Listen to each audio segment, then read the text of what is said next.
নমস্কাৰ বন্ধুসকল, আজি আকৌ এটা গুৰুত্বপূৰ্ণ ভিডিঅ'লৈ সকলোকে স্বাগতম জনাই আৰম্ভ কৰিবলৈ লৈছোঁ প্ৰি-ফাইনেল এক্সাম 2023ত হৈ যোৱা HS ছেকেণ্ড ইয়াৰৰ এডভান্স এছামিছৰ কুৱেশ্যন পেপাৰ সম্পৰ্কে আলোচনা কৰিবলৈ।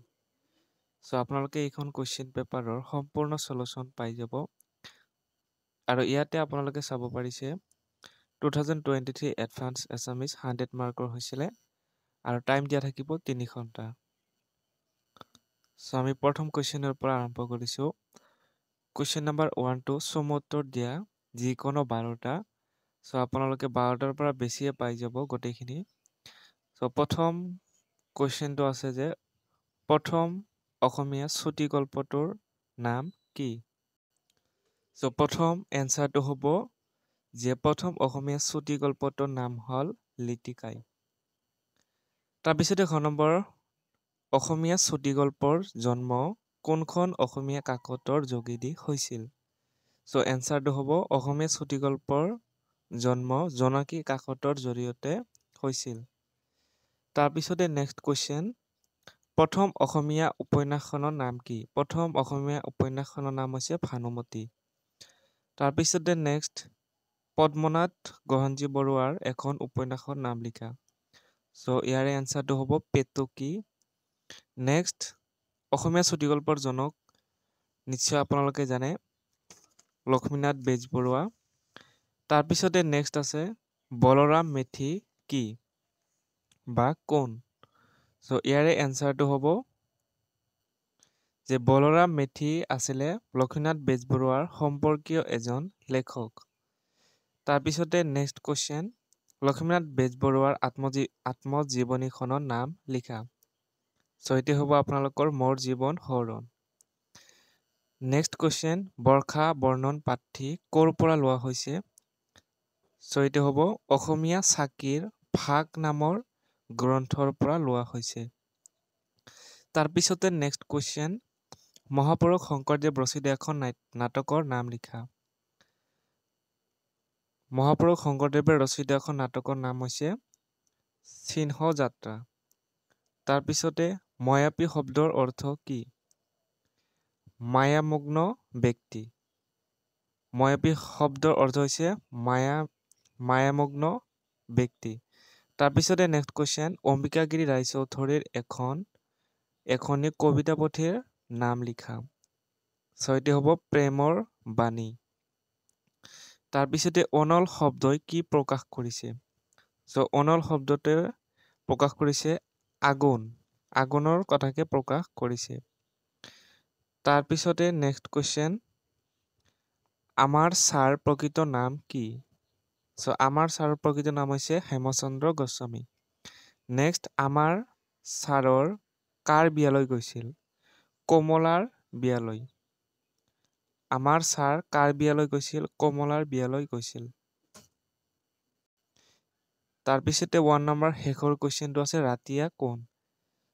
ৰাতিয়া আপোনালোকৰ হৈছে আমাৰ ছাৰ উপন্যাসৰ ছাৰৰ পত্নী, অৰ্থাৎ আমাৰ ছাৰ উপন্যাসখনৰ ছাৰৰ পত্নী।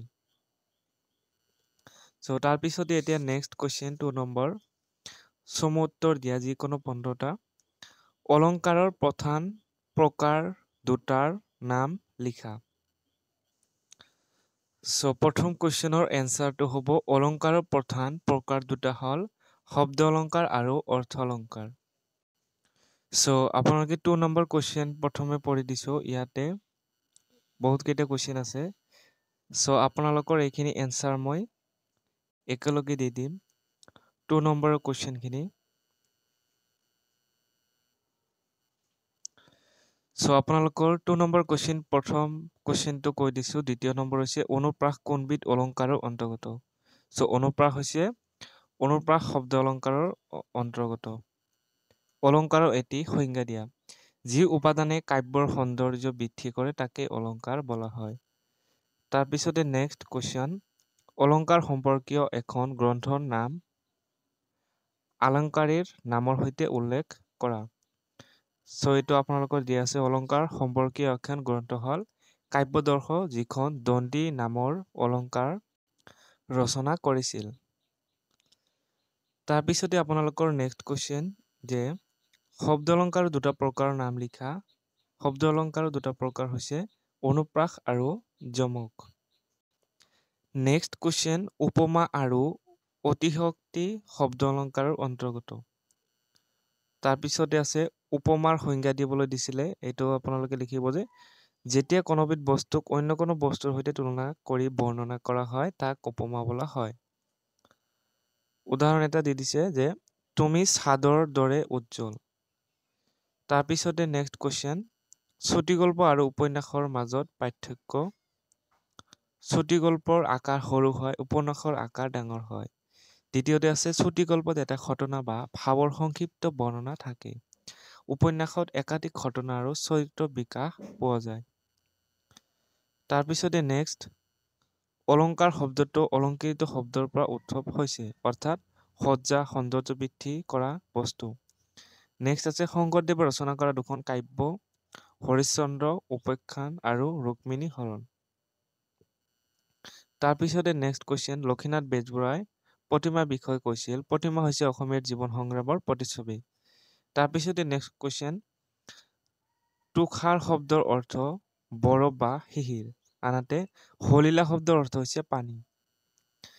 তাৰপিছতে আৰু নেক্সট কুৱেশ্যন জ্যোতিপ্ৰসাদ আগৰৱালা ৰচিত কথাছবি হ'ল দুখন কথাছবিৰ নাম লিখিব দিছিলে।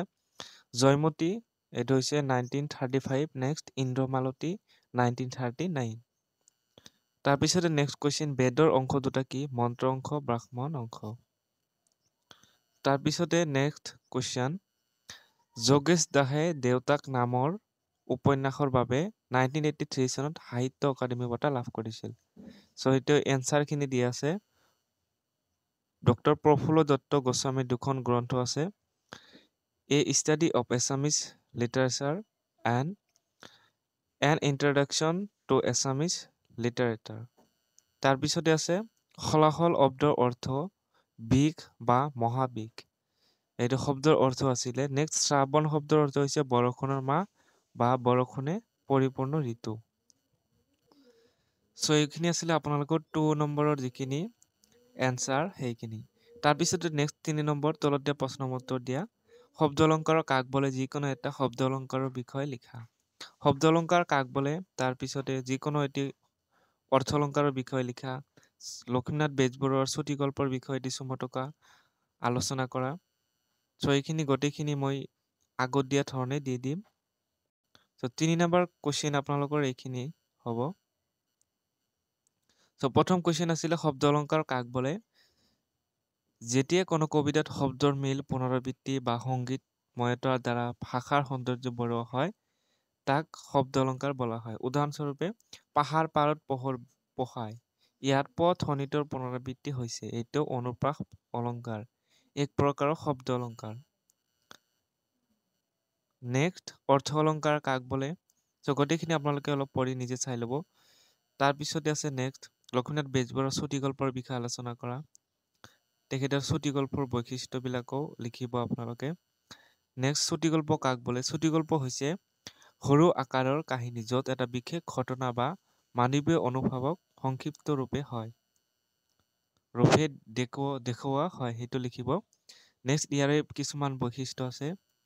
কাহিনী সংক্ষিপ্ত হয়, এটা বিষয় বা ভাৱৰ ওপৰত কেন্দ্ৰিত, পাঠকৰ হৃদয়ত প্ৰভাৱ পেলায়। নেক্সট 9 নম্বৰ প্ৰসংগ সংগতি দৰ্শাই ব্যাখ্যা কৰা। চ' ব্যাখ্যা অলপ আপোনালোকে ডাঙৰকৈ লিখিব লাগিব। তাৰপিছতে নেক্সট আছে মানুহক প্ৰকৃতিৰ অভিনয় পুতলা বুলি কিয় কৈছে? তাৰপিছতে বেদ 4খনৰ নাম আপোনালোকে নিশ্চয় জানে। ঋগ্বেদ, সামবেদ, যজুৰ্বেদ, অথৰ্ববেদ। বাঁহী বিষয়ে চমুকৈ লিখা। বাঁহী অসমৰ এক অতি প্ৰিয় বাদ্যযন্ত্ৰ। বায়ুৰেৰে বাদন কৰা এই যন্ত্ৰটো বাঁহৰ পৰা তৈয়াৰ কৰা হয়। ইয়াৰ সুৰ মধুৰ আৰু কোমল, যি মনৰ শান্তি আনে। শংকৰদেৱ আৰু অন্যান্য বৈষ্ণৱ ধৰ্মপ্ৰচাৰকসকলে বাঁহী ব্যৱহাৰ কৰিছিল। তাৰপিছত নেক্সট আছে বলৰাম মেধি হাতীটো কিয় কিনিছিল? তাৰপিছতে নেক্সট আমাৰ ছাৰৰ চৰিত্ৰ বিশ্লেষণ। আমাৰ ছাৰ এজন আদৰ্শ শিক্ষক। চ' নেক্সট কুৱেশ্যন আছে উপন্যাস কাক বোলে? উপন্যাসৰ উপাদানবোৰৰ বিষয়ে বিশ্লেষণ কৰা। সো এইখিনি আপোনালোকে চাই ল'ব। উপন্যাসৰ মুখ্য উপাদান আছে কাহিনী, পাত্ৰ, পৰিৱেশ, সংলাপ, গঠন, ভাৱ আৰু উদ্দেশ্য। তাৰপিছতে নেক্সট চুটিগল্পৰ উপাদানবোৰৰ বিষয়ে আলোচনা কৰা। সো তাৰপিছতে আপোনালোকৰ যমক আৰু অতিশয়তী অলংকাৰ উদাহৰণবোৰ দিব দিছে। নেক্সট আছে একেবাৰে শেষৰ 4 নম্বৰ বহলাই লিখা, যিকোনো 5টা লিখিব লাগে। এইখিনি আছিলে কুৱেশ্যন। সো আপোনালোকৰ 4 নম্বৰ কুৱেশ্যন ইয়াৰ পৰা আৰম্ভ হৈছে, উপন্যাস কাক বোলে এইটো। তাৰপিছতে খ নম্বৰত আছে চুটিগল্পৰ উপাদানবোৰৰ বিষয়ে আলোচনা কৰা। নেক্সট আছে যমক আৰু অতিশক্তি অলংকাৰ উদাহৰণসহ লিখা। যমক অলংকাৰ, অতিশক্তি অলংকাৰ উদাহৰণ আছে ইয়াতে।